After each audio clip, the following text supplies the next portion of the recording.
이 일은 언제 일어났어요? 37절? 그래요. 이튿날이라고 해도 정답. 이튿날 산에서 내려오셨을 때 라고 해도 정답입니다. 네, 복수 정답 인정해 드릴게요. 자, 예수의 제자들에게 내쫓아 주기를 구하였으나 그들이 어떻게 했대요? 그래요. 능히 못했다고 합니다. 자, 예수님이 대답하여 무엇이 없고 어떤 세대라고 막말을 하셨나요? 41절에 믿음이 없고 패역한 세대요 라고 말씀을 하셨는데 사람들이 다 무엇에 놀랐어요? 하나님의 위엄에 놀랐다고 오늘 본문에 적혀 있습니다. 자, 우리가 지난주부터 하나님 나라를 전파하기 전에 예비하는 개념으로 오늘 누가복음 9장을 지속적으로 살펴보고 있는데 보는 것과 경험하는 것은 다르다고 했습니다. 우리는 경험하는 것과 보는 것, 눈으로 보는 것, 이걸 두 개 다 본다라는 표현으로 다 퉁쳐서 애둘러서 다 표현할 수 있지만 전도사님이 설교를 할 때는 보는 것과 관측과 경험은 다르다고 했어요. 자, 그래서 하나님의 나라를 볼 자의 반응으로 우리 베드로의 반응을 살펴봤죠. 지난 시간에. 그리고 오늘 본문이 이어지는 겁니다. 이튿날 산에서 내려오셨다. 우리는 산으로 올라가서 산에서 예수님이 얼마나 영광스러운 모습을 우리에게 보여주셨는가, 그 광채가 얼마나 있는가, 이런 거에 관심이 많은데 중요한 게 뭐라고요? 하나님이 내려오셨다는 게 훨씬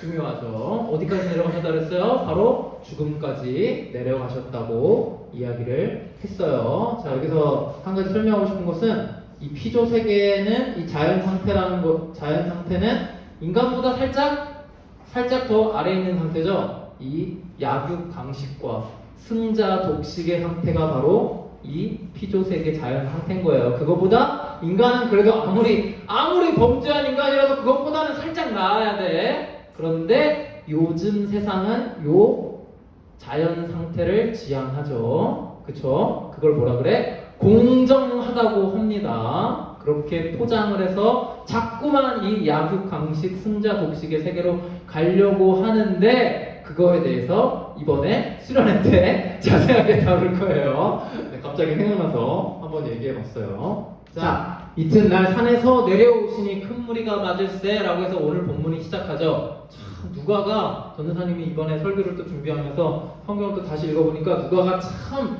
글을 잘 쓰는 것 같아. 어쩜 이 한 절만 딱 보고도 뭔가 시작될 것 같은, 그리고 여기 앞에 동사로 내려오시니를 쓰니까 그 전에 있던 본문에 올라가시니와 딱 대비가 되면서 너무 이 문장 아름답고 멋있지 않습니까? 이 문장 하나로 이 다음에 어떤 이야기들이 나올지 딱 이 모든 것들을 다 아우르는 굉장히 좋은 문장이야. 자, 산에서 내려오셨대요. 마치 하나님이 이 인간 세계를 이렇게 보고 계시다가 이것들 도저히 안 되겠다. 내가 내려가야겠다. 사람 불러야 돼. 내가 내려가야겠다. 그래서 내려오신 것 같이 이튿날 큰 무리를 맞이하신 겁니다. 그렇게 해서 오늘 본문이 시작이 돼요. 근데 오늘 본문은 아주 간단하죠. 예수님이 산에서 광채나는 피부를 보여주시니까 베드로가 놀래. 예수님 피부가 너무 좋으셔. 여기서 살아야겠다. 얼마나 피부가 좋았으면 거기서 살 생각을 해. 그래서 그랬는데 예수님이 그거 아니다. 가야 된다. 그래서 내려왔죠. 내려오시니까 거기에 누가 있었어? 아들 병을 고치지 못한 어떤 아버지가 있었죠. 그 아버지가 예수님, 당신의 제자들한테 제가 제 아들 병을 고쳐달라고 할 때 아들의 병이 귀신 들림이 조금 많이 심각했던 것 같대요. 맞아. 그래서 그 아들을 둔 아버지가 예수님의 제자들한테 가서 우리 귀신을 좀 쫓아주세요. 우리 아들을 좀 고쳐주세요. 라고 이야기를 했더니 제자들이 그걸 못했대요. 그러니까 예수님이 얼마 만에 내려왔어요? 이튿날 내려왔죠. 그러니까 이 아버지 마음은 얼마나 속이 탔을까. 이튿날 내려왔다는 건 이 아버지가 이틀을 기다렸을 수도 있고 하루를 기다렸을 수도 있고 1시간을 기다렸을 수도 있지만 예수님이 언제 내려오신다 기약이 있었을까요? 없었을까요? 없었어요. 그런 상황에서 이 아버지의 모습을 그리고 있어요. 근데 그 아버지한테 여러분 그 정도면 꽤 괜찮은 아버지 아니에요? 자기 자식 병 고치겠다고 여기 찾아가고 저기 찾아가고 예수의 제자들한테 찾아왔는데 예수의 제자들이 못 고치니까 아유 이 돌팔이들하고서 다른 데 간 게 아니라 예수님이 오실 때까지 기다린 그 정성 대단하지 않나요? 그런데 왜 그 아버지에게 예수님은 이런 막말을 하셨을까?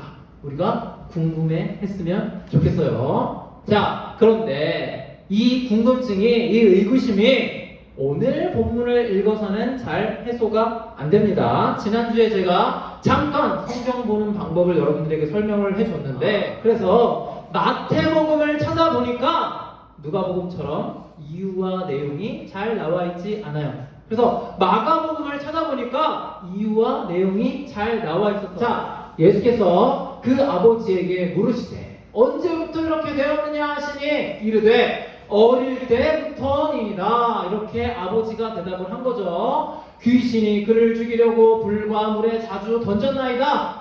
그렇죠. 물에 들어갔다 막 얘가 미쳐가지고 갑자기 물에도 들어가고, 그럼 물에 들어가면 얘를 건져와야 되잖아. 막 건져가 불에도 막 들어가 그럼 또 건져와야 되잖아. 얼마나 살기가 힘들었겠어요. 자, 그러나 무엇을 하실 수 있거든. 이 발언이 중요한 겁니다. 그래서 중요하니까 빨간색으로 처리를 해놨죠. 우리를 불쌍히 여기사 도와 주옵소서. 그때 예수님이 이렇게 답변을 하시는 겁니다.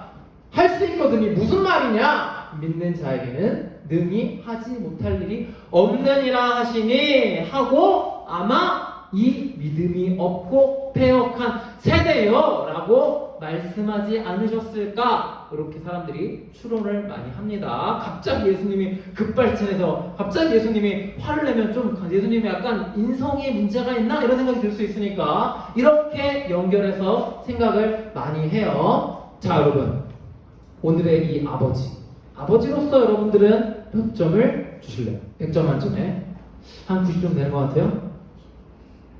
90점 안 돼? 80점?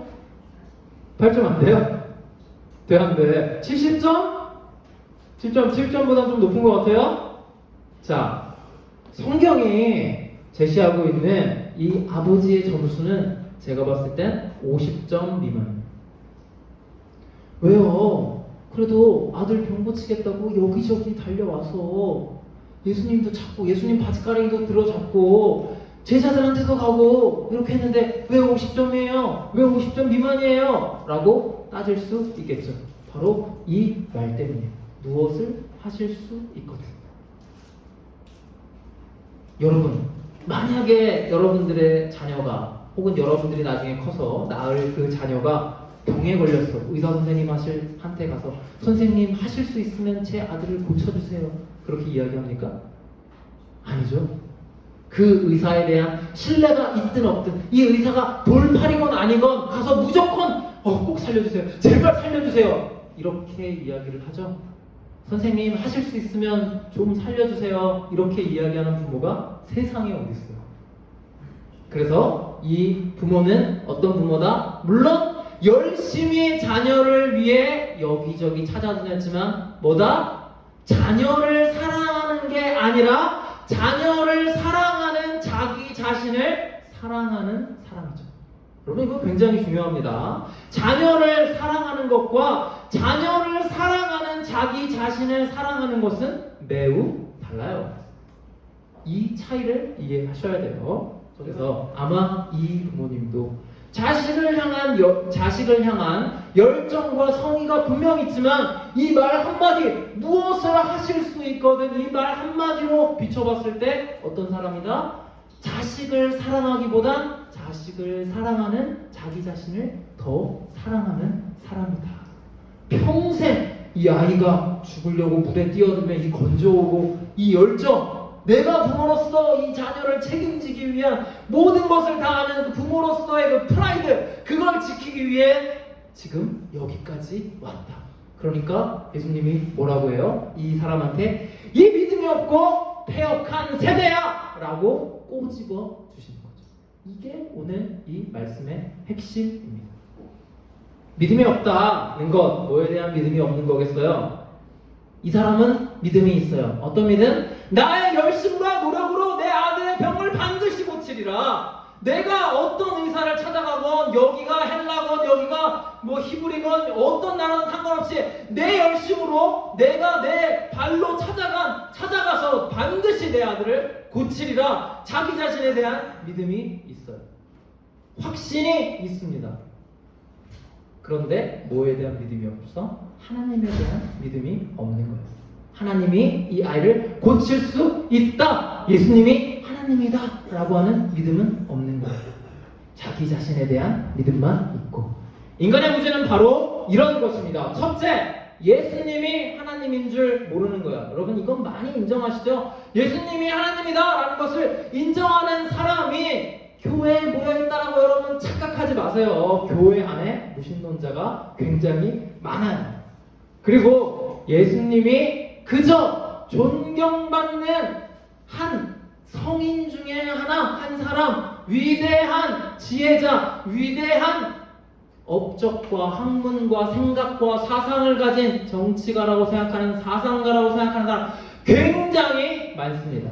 사실 그런 사람들 입장에서 생각해봤을 때 스스로를 하나님의 아들이다라고 떠들고 다니는 예수님은 사실 정신병자 취급을 해야 되는 게 맞는데, 만약에 그들이 정말로 예수님이 하나님이라고 인정하지 않는다면 예수님의 사상도 다 정신병자의 헛소리일 뿐이다 라고 주장을 해야 되는데 그렇지 못하고 있는 실정이죠. 여러분 여기에는 갈림길이 없습니다. 이것 아니면 이거예요. 그리고 두 번째, 인간의 무지는 뭐냐? 하나님이 하나님인 줄 몰라요. 하나님을 그래서 뭐라고 생각한다고요? 하나님을 가축처럼 여긴다고 제가 지난 시간에 설교를 했죠. 하나님이 아니라 우리에게 유용한 무언가를 주시는 가축처럼 여기고, 하나님을 잘 보살피고 하나님을 살찌우고 하나님을 건강하게 잘 보존해서 더 많은 걸 빼먹으려고 하는 그런 상태, 그게 바로 인간의 무지, 인간의 믿음 없음, 패역한 세대의 특징이라는 겁니다.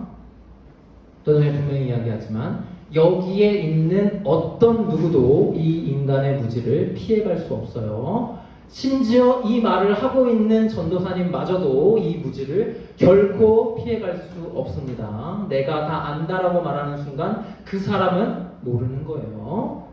그래서 옛날에는 그런 신앙을, 제가 아까 하나님을 가축처럼 여긴다 이렇게 이야기를 했는데, 그런 신앙을 뭐라고 했냐? 자판기 신앙이라고 90년대에는 이야기를 했어요. 그런데 저는 곰곰이 생각해보니까, 여러분 자판기 사업을 하면 수익을 누가 가져갑니까? 이익을 누가 봐요? 자판기 사업자가 가져가잖아요. 그러니까 좀 이건 안 맞는 것 같아. 자판기 신앙. 자판기 신앙 뭐냐면 돈 넣고 버튼 띵 누르면 내가 필요한 무언가 띵 나와. 그래서 우리가 하나님한테 기도하고 하나님한테 헌신하고 하나님한테 뭐해서 이렇게 동전을 넣으면 하나님이 내가 원하는 것을 주셔. 근데 이 수익 구조가 누구에게 유리해요? 자판기 사업자에게 유리하잖아. 그러니까 우리 신앙하고는 좀 안 맞는 것 같아. 하나님이 우리한테 뭐 이것 주시고 저것 주신다고 해서 하나님한테 이득이 될 게 하나도 없거든요. 하나님 뭐 더 높아지세요? 지금 뭐 9층에 있는데 우리가 더 하나님한테 뭐 헌신하면 하나님 10층에 가시나요? 아니죠. 하나님은 항상 높고 최고층에 계시기 때문에 더 높아지고, 우리가 뭐 더 헌신하고 헌금 더 많이 한다고 해서 달라질 게 없어. 상태가 하나님한테 좋은 게 하나도 없어. 누가 좋아? 인간에게 좋죠. 그러니까 전도사님의 비유는 자판기가 아니라 인간이 하나님을 뭐로 취급한다? 가축으로 취급한다. 인간과 가축의 관계에서 누가 이득을 봐? 인간이 이득을 보자. 우리가 가축을 극진히 모시고 대접하는 것 같지만 결국에는 그게 다 누굴 위해서야? 자기 자신을 위해서라는 거예요. 그래서 이 인간의 무지, 예수님이 하나님인 줄 모르는 상태, 그리고 하나님이 하나님인 줄 모르는 상태가 우리에게 이어지고 있다. 지난 시간에 예고한 대로 오늘은 삼위일체 주간입니다. 삼위일체. 요즘, 옛날에는 많이 안 썼는데 요즘은 여러분 페리코레시스라고 하는 이 단어를 학교에서, 신대원에서 페리코레시스라는 말을 많이 쓰고 있어요. 아마 이제 여러분들이 성장해서 이제 장로님 정도 되면은 이제 누군가 모셔오면은 그분이 이제 페리코레시스하고 가로치고 이제 헬라어로 되어 있는 그런 거 보여주시면서 이제 아무렇지도 않게 설교할 날이 올 겁니다. 우리가 뭐 오이코스니 뭔 코스니 막 이런 거 하는 것처럼 익숙한 말이 되는 것처럼 앞으로는 페리코레시스라는 말이 뜰 건데 어쨌든 그게 삼위일체를 표현하는 헬라식 표현이다. 그래서 삼위일체 뭐냐면 세 개의 위격을 가진 하나의 신이라는 뜻이에요. 매우 어렵죠. 기독교는 유일신을 믿는 종교가 아닙니다. 유일신을 믿는 종교는 유대교예요. 유일신을 믿는 종교는 이슬람교입니다. 기독교는 삼위일체 하나님을 믿습니다. 기원 후 AD 4세기 이후부터 이 삼위일체 신앙이 교리화되었고 그 전에도 삼위일체 신앙에 대한 여러 가지 사람들의 완전히 정립은 안 됐지만 생각들이 있었어요. 근데 이 삼위일체가 왜 이해하기 힘드냐? 그래서 세 개라는 거야. 하나라는 거야. 아니 성부, 성자, 성령 세 개 있다며. 근데 왜 또 하나님은 하나래? 라고 우리에게 헷갈리게 하는 지점이 있기 때문에 사람들이 삼위일체보다는 하나님이라고 하는 표현을 많이 쓰죠. 그래서 삼위일체는 영어로 트리니티예요. 자, 트리 하니까 뭐가 생각나? 나무가 생각나면 안 되죠, 여러분. 뭐가 생각나요? 삼이 생각나죠, 뭔가. 삼이 생각나요. 그리고 니티 하니까 유니티, 연합된 그런 의미가 있는 거예요. 그걸 합쳐서 이제 트리니티, 삼위일체라고 합니다. 삼위일체. 자, 우리는 3차원 공간을 인식하는, 3차원 공간 인식해요. 인식하는 그거보다 약간 높은 차원에 살고 있어요. 자, 이건 정의입니다. 자, 우리가 3차원의 세계를 인식하는 이유는 뭐냐? 눈이 두 개이기 때문이에요. 저는 갑자기 뭔 소리예요? 눈이 두 개인데 왜 3차원의 세계를 인식해요? 자, 그럼 손가락을 한번 올려보세요. 손가락 올려보세요. 왼쪽 눈을 감아보고 오른쪽 눈을 한번 감아봅시다. 손가락이 서로 다르게 보이죠? 그쵸? 다르게 보이죠? 이것 때문에 양감, 입체감이 우리에게 생기는 겁니다.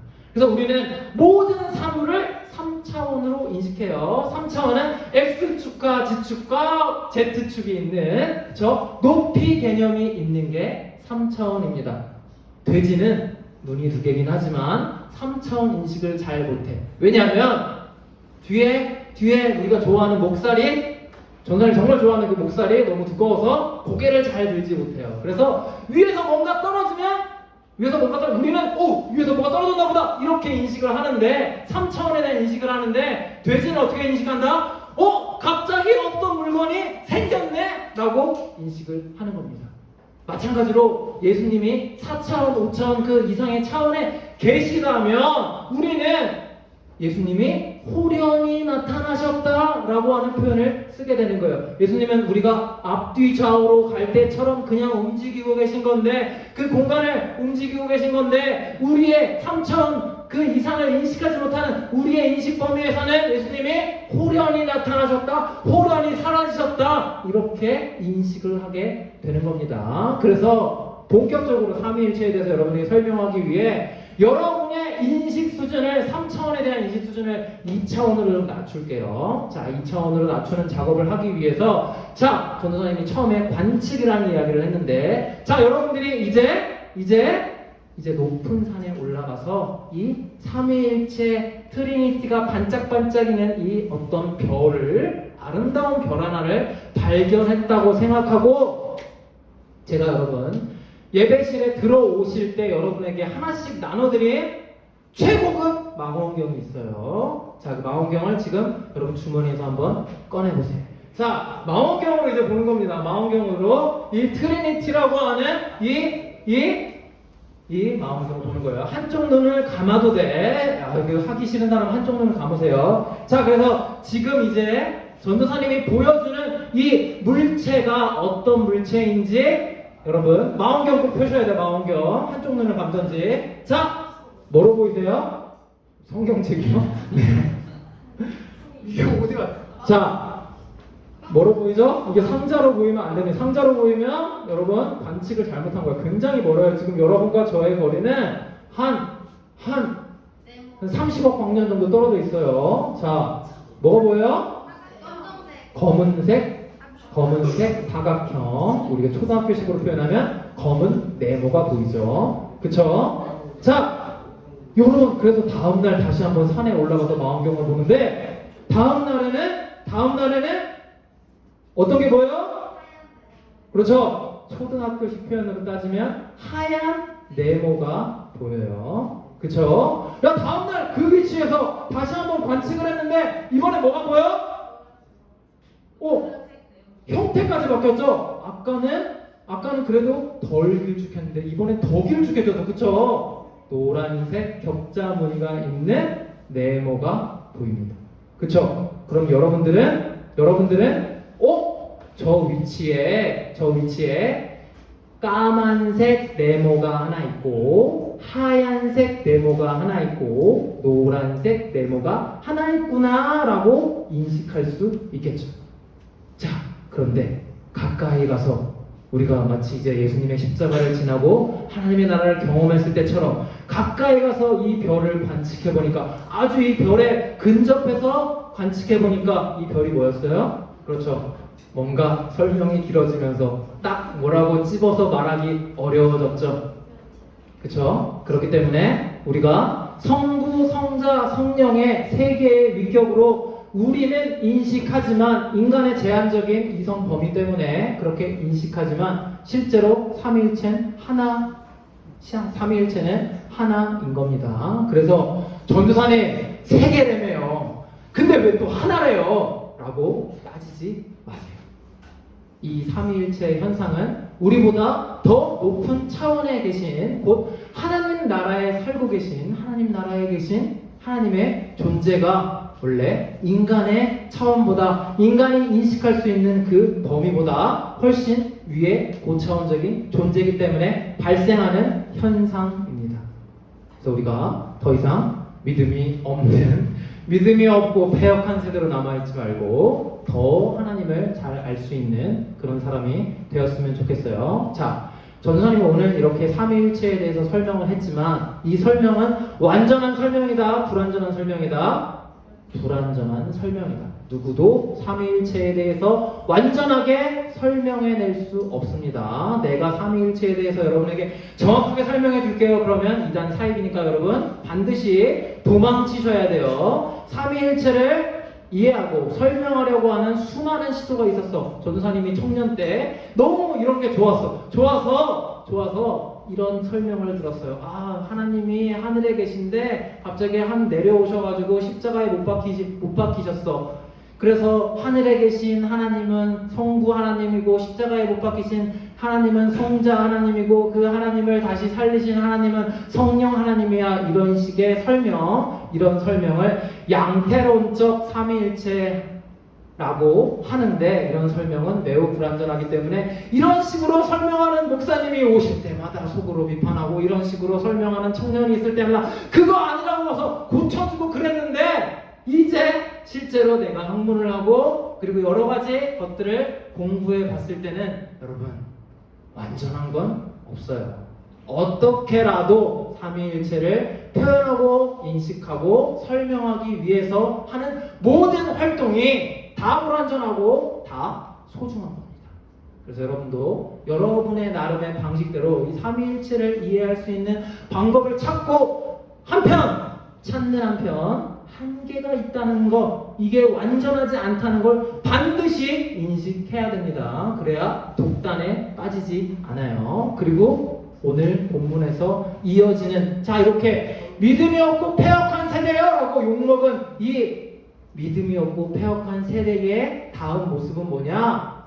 예수님한테 가서, 예수님, 제가 큰가요? 제 동생이 큰가요? 라고 요한과 야고보가 서로 변론을 하고 앉아 있습니다. 여러분, 예수님이 내려오신 이유에 대해 이제 알겠죠? 10장에서 우리가 왜 저절로 전파되는, 가만히 놔둬도 알아서 전파되는 하나님 나라를 전하고 다녀야 되는지 자세히 살펴볼 겁니다. 기도하겠습니다.